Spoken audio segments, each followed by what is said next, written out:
Disciplina da vontade. A natureza do querer. A vontade não é meramente um desejo passageiro ou um impulso da necessidade biológica. Ela é a força motriz do espírito, o atributo fundamental que define a individualidade em sua trajetória rumo ao infinito. Falar em disciplina da vontade é, em última análise, falar sobre a educação da liberdade. Sem disciplina, a vontade é uma correnteza desenfreada. Com ela, torna-se o canal que irriga o solo da alma, permitindo o florescer das virtudes. Neste estudo, buscaremos compreender como essa força se manifesta sob o olhar da filosofia, as raízes arquetípicas nas escrituras sagradas, as mecânicas da mente na psicologia e a visão transcendente da doutrina espírita. A perspectiva filosófica da potência ao ato. Historicamente, a filosofia debruçou-se sobre a vontade como a faculdade que permite ao homem agir conforme a razão. Para os estoicos, como Sêneca e Epicteto, a disciplina da vontade era a base da eudaimonia, felicidade. Eles compreendiam que não temos controle sobre os eventos externos, mas possuímos domínio absoluto sobre nossa prohairices, a escolha deliberada. Disciplinar a vontade para o estoicismo é alinhar o querer individual à logos universal. No entanto, é em Immanuel Kant que encontramos a fundamentação da vontade como razão prática. Kant argumenta que uma vontade verdadeiramente livre é aquela que se autodisciplina através do imperativo categórico. Não agimos por inclinação, desejo, mas por dever-princípio. A disciplina aqui nasce da autonomia, a capacidade do espírito de dar a si mesmo a sua própria lei. Na visão de Arthur Schopenhauer, a vontade é uma força cega e irracional que permeia o cosmos. O homem seria escravo desse querer incessante que gera sofrimento. A disciplina, nesse contexto, seria a negação da vontade. No entanto, Humberto Schubert Coelho, em suas análises sobre a fenomenologia do espírito, frequentemente resgata a ideia de que o espírito não é algo pronto, mas um vir a ser, que depende intrinsecamente do esforço consciente e direcionado, ou seja, da disciplina. A filosofia nos ensina que a vontade é o motor, mas a disciplina é o volante. Sem a primeira, o carro não anda. Sem a segunda, ele se choca contra o primeiro obstáculo da primeira paixão que surgir. O alicerce bíblico, do não quero ao faça-se. No Antigo Testamento, a disciplina da vontade é apresentada através da lei e da aliança. O povo hebreu é constantemente convocado a escolher entre a bênção e a maldição. Deuteronômio 30, 19. A vontade humana é vista em um estado de tensão com a vontade divina. O pecado original, sob uma ótica psicológica, nada mais é do que o desvio da vontade. O homem prefere o seu desejo imediato ao propósito transcendental. Personagens como Moisés exemplificam a disciplina da vontade através do deserto. O deserto não é apenas um lugar geográfico, mas um estado mental de privação onde a vontade é temperada. É o domínio sobre as reclamações do homem velho em busca da terra prometida. Jesus Cristo eleva o conceito de disciplina da vontade a um patamar interno. Enquanto a lei antiga focava no ato, o Cristo foca na intenção.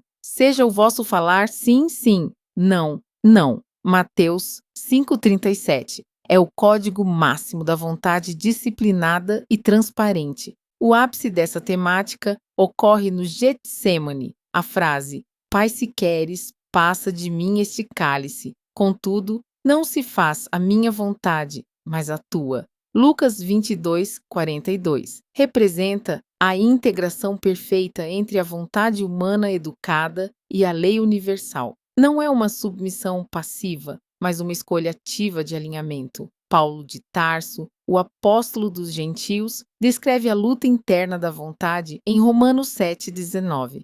Pois não faço o bem que quero, mas o mal que não quero, esse eu pratico.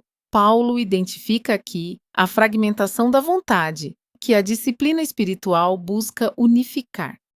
A psicologia da vontade. o conflito entre impulso e consciência.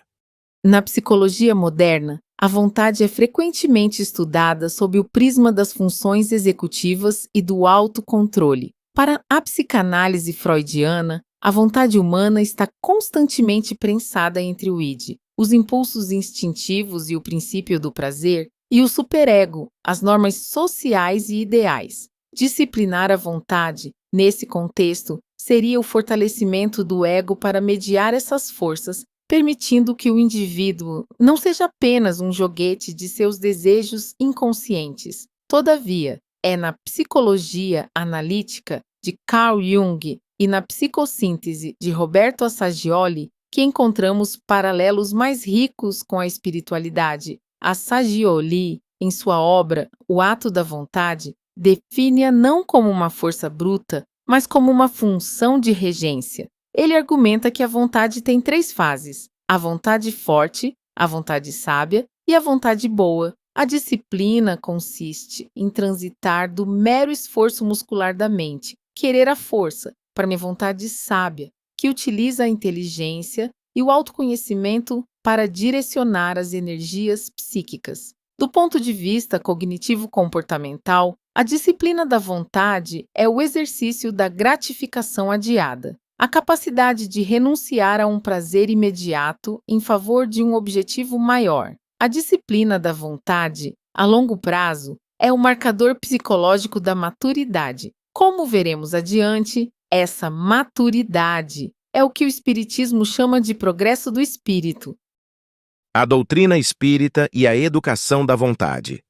O Espiritismo traz uma contribuição revolucionária ao definir a vontade como o atributo essencial do espírito. Em O Livro dos Espíritos, na questão 645 temos: quando o homem se acha, de certo modo, mergulhado na atmosfera do vício, o mal não se lhe torna um arrastamento quase irresistível?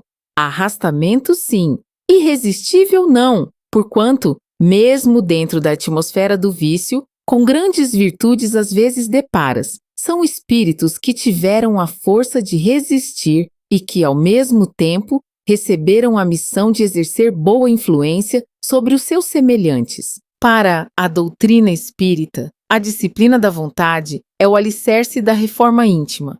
Pelo livre-arbítrio e responsabilidade, o homem é livre para querer, mas escravo das consequências do que faz. Disciplinar a vontade é, portanto, um ato de inteligência para evitar o sofrimento futuro.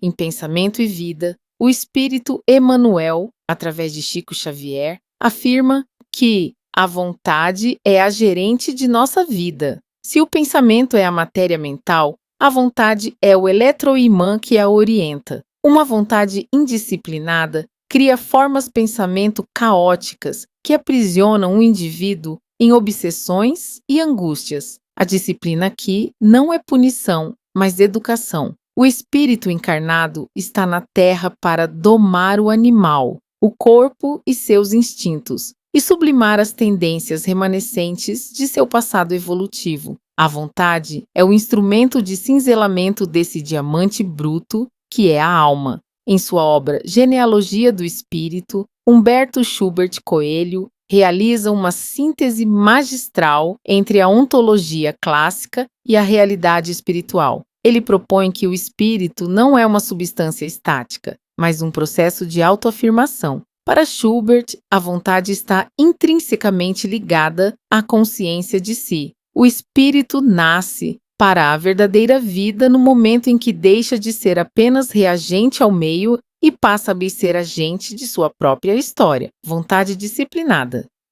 Schubert argumenta que a evolução não é um processo automático de ganhar tempo, mas um processo de conquista de ser. A disciplina da vontade, na visão dele, é o que permite ao espírito transcender a sua genealogia biológica e psicológica para atingir a sua genealogia espiritual. Ele sugere que o homem vive em uma tensão entre o que é, limitado, imperfeito, e o que pode ser, potencial divino. A disciplina da vontade é a ponte que une essas duas margens. Se o espírito não educa sua vontade, ele permanece estagnado na periferia do ser, vivendo apenas de reflexos do mundo exterior. Schubert nos convida a entender que a vontade disciplinada é a expressão máxima da beleza moral. Quando a alma decide, por esforço próprio, alinhar-se ao bem, ela não está apenas seguindo uma regra religiosa, ela está atualizando a sua essência divina. A vontade como cura e a ascensão do ser. Na intersecção entre a obra de Humberto Schubert Coelho e a doutrina espírita, a disciplina da vontade surge não apenas como um exercício ético, mas como um mecanismo de cura profunda.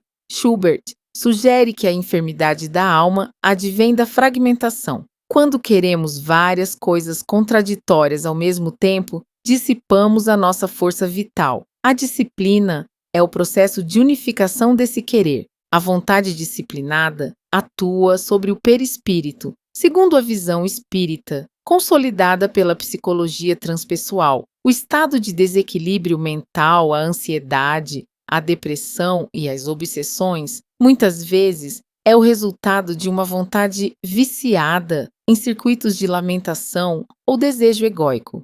A higiene mental é disciplinar a vontade, significa selecionar os pensamentos que permitiremos que criem raízes. Embora no Novo Testamento a graça pareça um presente, na ótica da disciplina da vontade, ela é a sintonização. Quando o espírito se disciplina, ele se torna transparente à luz divina, facilitando o auxílio dos planos superiores. Schubert enfatiza que a evolução é o esforço de si sobre si mesmo. Não há saltos evolutivos sem o suporte da vontade. A disciplina é o que garante que o espírito não retroceda diante das provas, transformando a dor em ferramenta de aprendizado. Desafios contemporâneos e a vontade pós-moderna. Vivemos em uma era de diluição da vontade. A sociedade contemporânea, marcada pelo imediatismo digital e pelo consumo, atrofia a capacidade de autodisciplina. A psicologia atual identifica o fenômeno da fadiga de decisão, onde a vontade é exaurida por escolhas triviais, deixando o indivíduo sem forças para as grandes transformações morais. Neste cenário, o resgate do Velho Testamento, a lei e o limite, e do Novo Testamento, o amor e a finalidade, torna-se urgente. O limite, pela lei, é necessário dizer não aos impulsos primários para que o sim ao espírito seja possível. A vontade sem amor é tiranização de si mesmo. A vontade com amor é libertação. Humberto Schubert alerta para o perigo de um espiritualismo puramente intelectual. A genealogia do espírito nos lembra que o conhecimento sem a aplicação da vontade é apenas erudição estéril. A verdadeira genealogia se constrói no ato, na escolha repetida pelo bem, mesmo quando as inclinações inferiores sugerem o caminho mais fácil. A disciplina da vontade não deve ser vista como uma camisa de força, mas como as asas de um pássaro. As asas são pesadas e exigem esforço para bater, mas são elas que permitem ao pássaro vencer a gravidade e habitar as alturas. Assim é o espírito humano. Preso à gravidade dos instintos e do passado, ele encontra na disciplina da sua vontade a força necessária para alçar voo rumo à sua origem divina. Por favor, valorize o nosso trabalho. Curta, comente, inscreva-se e compartilhe com quem precisa dessa mensagem. E assista nossas playlists. Temos um vídeo que pode te apoiar a transformar sua vida.